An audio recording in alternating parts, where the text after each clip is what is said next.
It's Wednesday, July 24th. You got Coach, you got Goose, and you're entering the core, powered by ZelCore Plus, the one crypto wallet to meet all your custody and trading needs. Learn more about ZelCore Plus at Zel.network. Goose, what is up, man? Hey man, not much. Been a very exciting week and a half, I'll say. There's a lot of interesting developments going on behind the scenes with Zel and ZelCore. So can't wait to start talking about some of those things. But in recent, just like national news, we were hit on the East Coast, at least where I'm at, with a nasty storm that knocked all the power out. So I've been out without power for, I guess, probably about, I don't know, a day and a half, it seems, so we had to pull out the generator to keep the fridge going. Oh, man. Well, I will say I did miss you throughout that time because I know you were kind of handling some of that stuff, and it wasn't quite the same without chatting with you, man. Well, I was going mobile, but I was trying to charge my phone off the generator. And I will say, one thing that was really cool, even though the power was out and everything, the cell towers were still up. So I was able to check my ZelCore on Android, and I had full access to all of my crypto right through there. So I was able to stay in touch and figure out, what was going on and all this. So that was pretty cool. Still in the loop, man. ZelCore makes it easy. Yep. Well, you want to take a look at the top 5? Yeah, let's do it.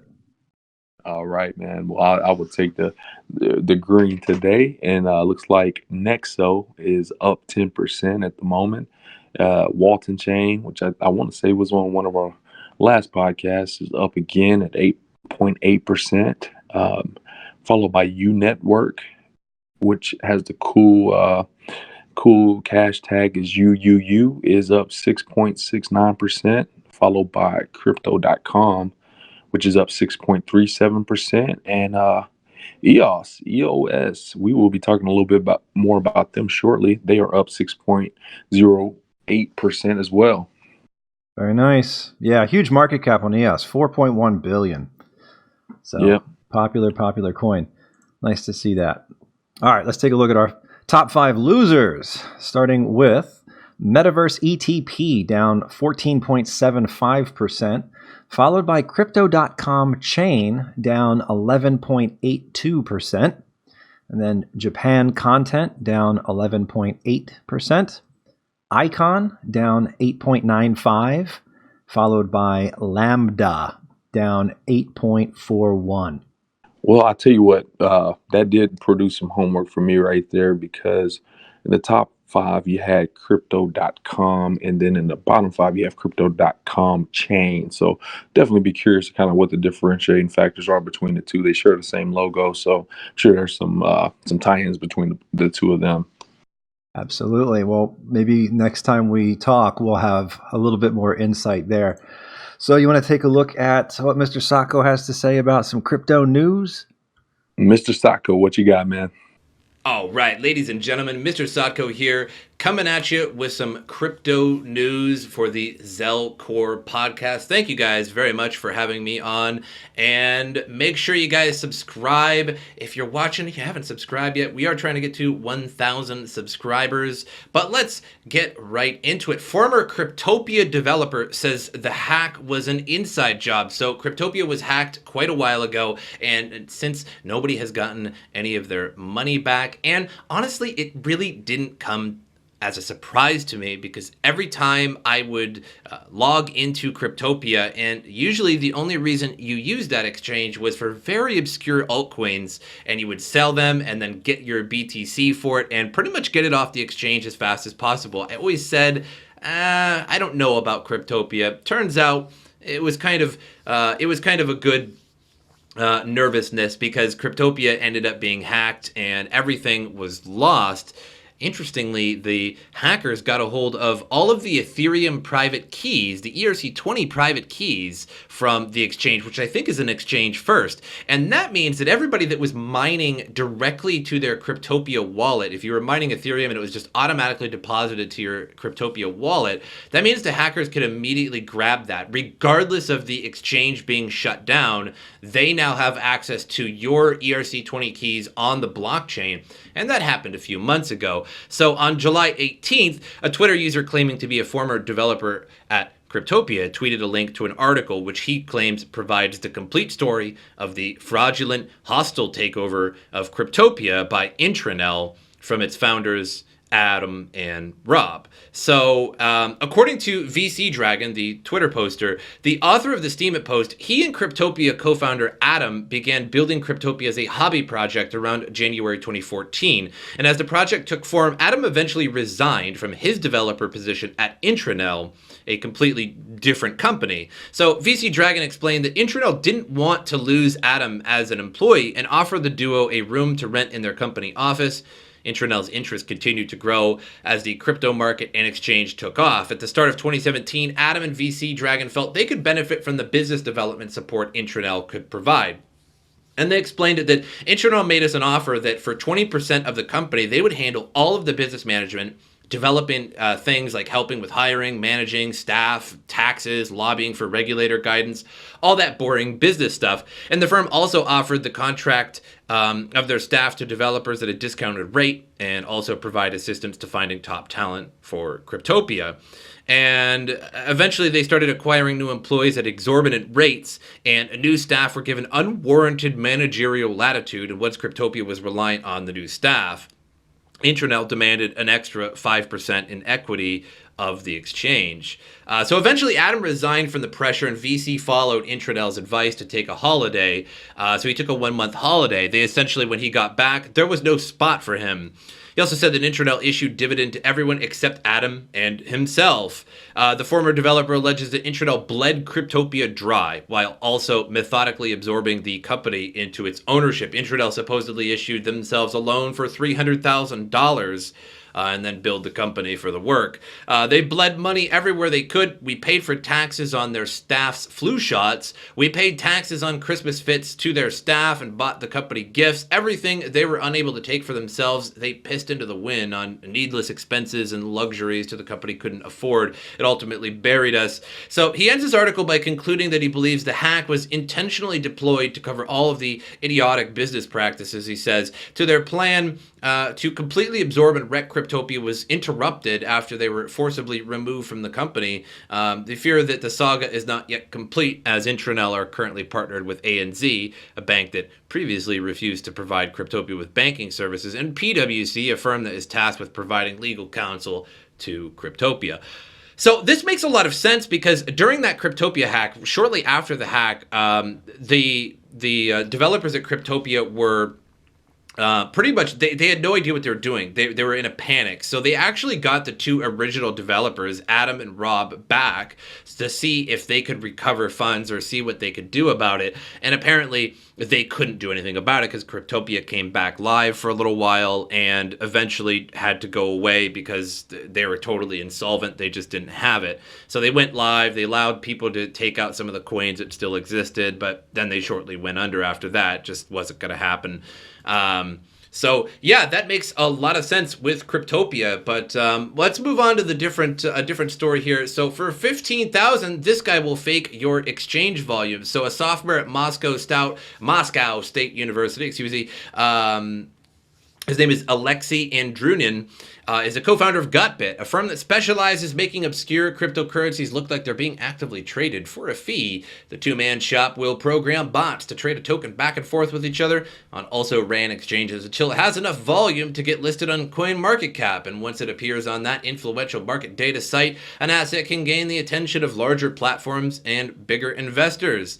Explaining why Gotbit is not registered in any jurisdiction, he says the business is not entirely ethical. So for 15,000, wash trading is a big deal in the cryptocurrency world because it's totally unregulated and nobody really looks into these exchanges, but you can constantly see wash trading. It's just basically 10 coin getting flipped back and forth, 100 coin, 1,000 coin just getting flipped back and forth. And wash trading, for anybody that doesn't know, is when an exchange buys and sells to itself. I put 10 coin on there, I sell that 10 coin, I rebuy that 10 coin, and I just keep doing that. And since they're the ones controlling the fees and they get the fees, it doesn't really affect them, and it raises their volume for the day. It makes them look like a lot of people are trading on their exchange, and then that makes you want to trade on that exchange as well. But moving on here, gang of masked men raid Bitcoin exchange in Birmingham.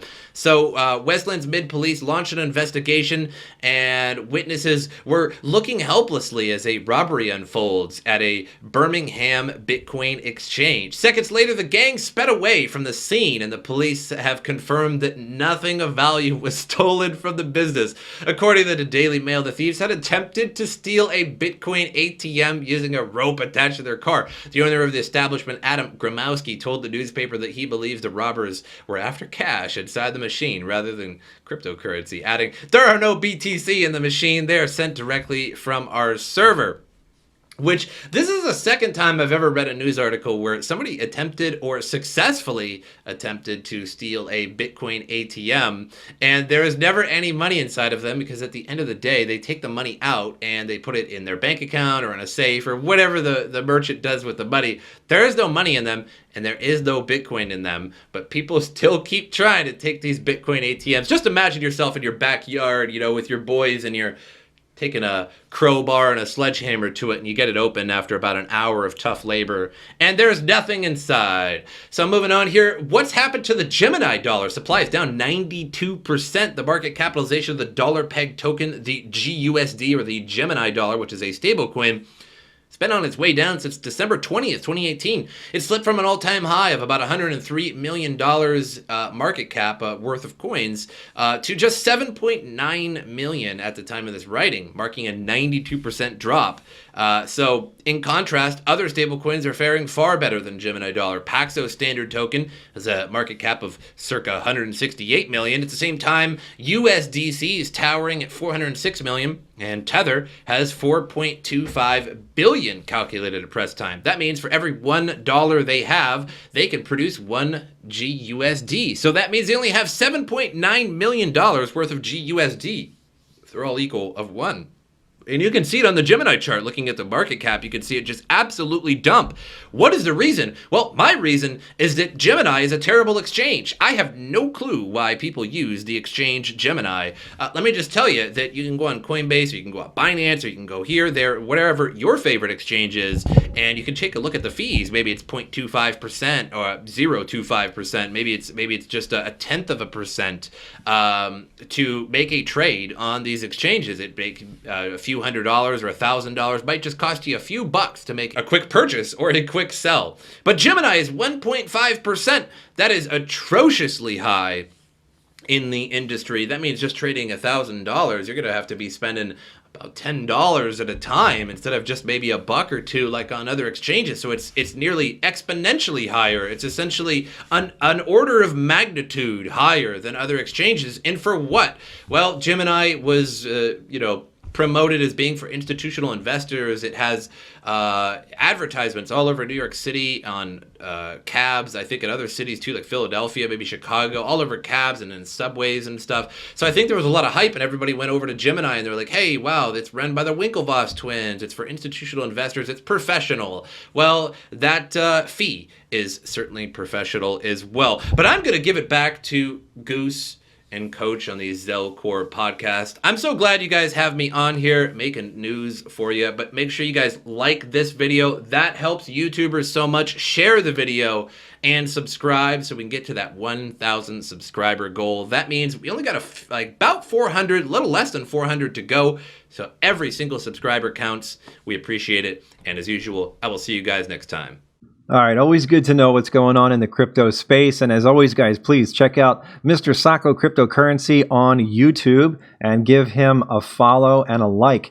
So next, let's take a look at some of the new things that we have added to ZelCore. And as Coach had alluded to earlier, we are going to talk a little bit about EOS because there are a few coins that have just been added to the ZelCore wallet, and among them is EOS, and some interesting features here with the EOS wallet. The way that works, once you log into ZelCore and add EOS to your portfolio, then when you open the EOS wallet, it will redirect you. There's a link inside there that will redirect you over to the EOS website because you have to register your account with them. And then that will kick you back over into the ZelCore wallet where you can verify, and then you'll have your account up and running within ZelCore. Really cool. The other coin is Stellar Lumens. And I don't know if anybody's been following Stellar.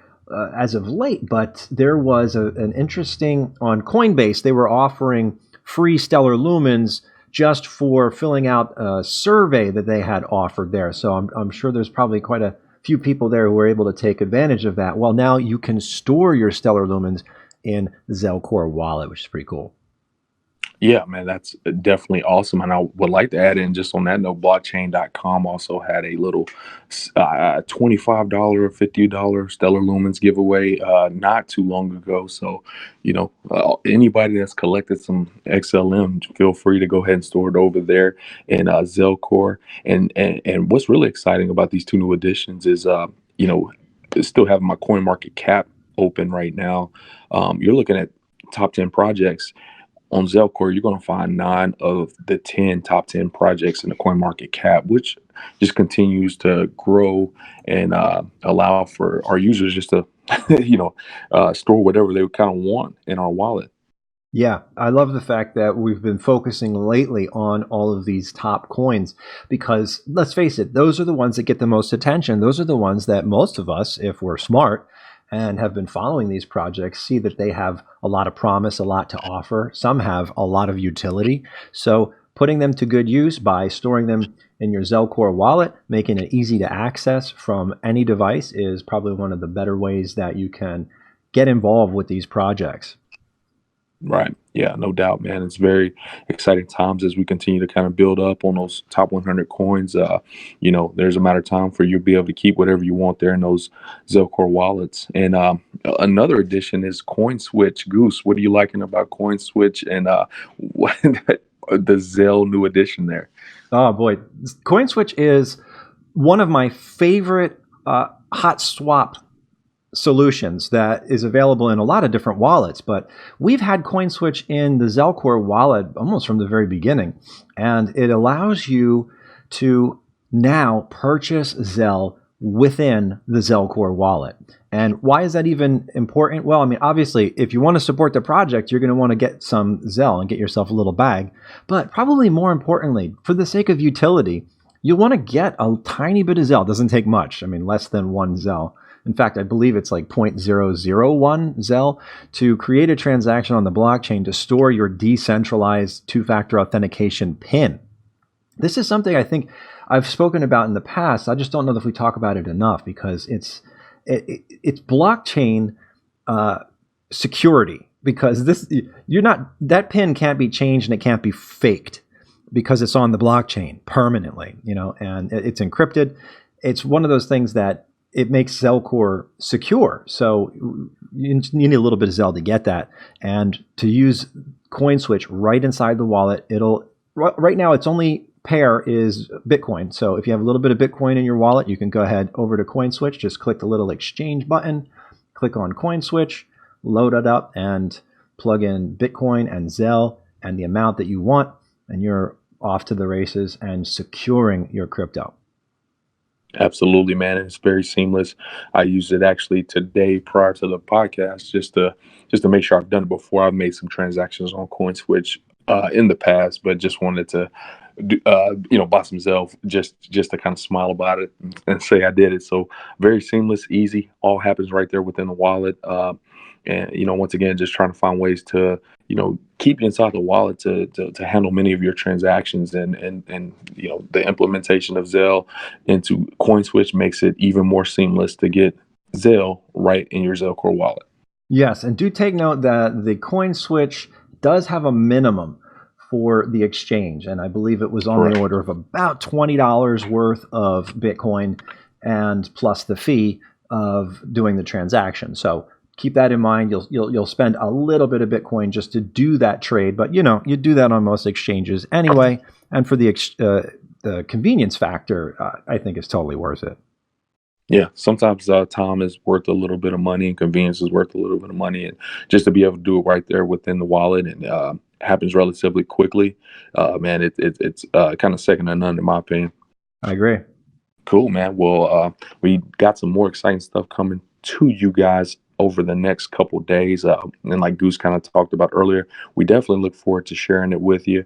But it's probably a good time to shut it down and start preparing for some of these very exciting announcements that are coming down the pipe. Goose, you got anything else for us, man? No, I think you just touched upon it right there. Definitely stay tuned.